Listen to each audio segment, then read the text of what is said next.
This one from TB. If the Mets can't come to agreements with Bregman and Alonso, who do you think they turn to next? Santander, trade market? Do you think there's a possibility of bringing in a combo of two bats? So we kind of opened the show a little bit with this. Joe, you said you think two bats anyway. I brought up that, don't completely rule out Arenado. Don't write it off entirely. Santander is somebody that he hits a lot of home runs, and he'd add power to this lineup.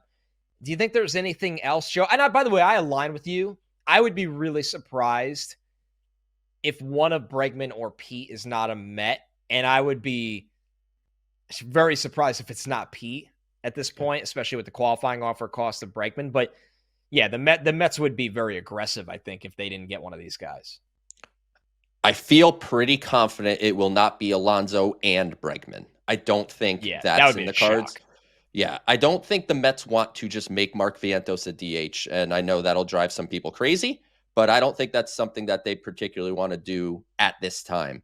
Maybe that's something you look into in the future, but you also have other guys that you're going to have to consider DH reps for in the future. But I do believe two bats are on the radar. The proof is kind of in the pudding because they've pursued DH type of guys.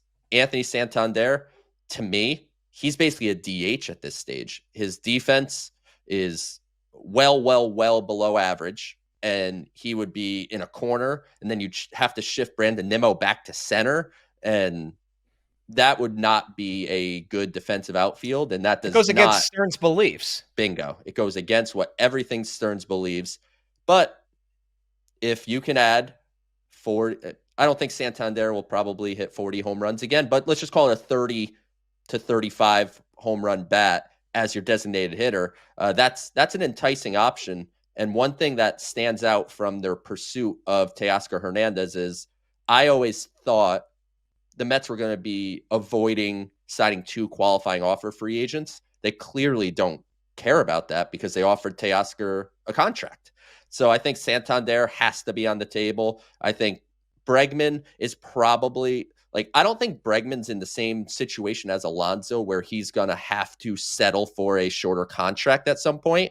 I think he's going to get that long-term big money deal from somebody that's probably not the Mets. But Arenado, Alonso, Santander, Winker, those are some of the names to keep an eye on, I think.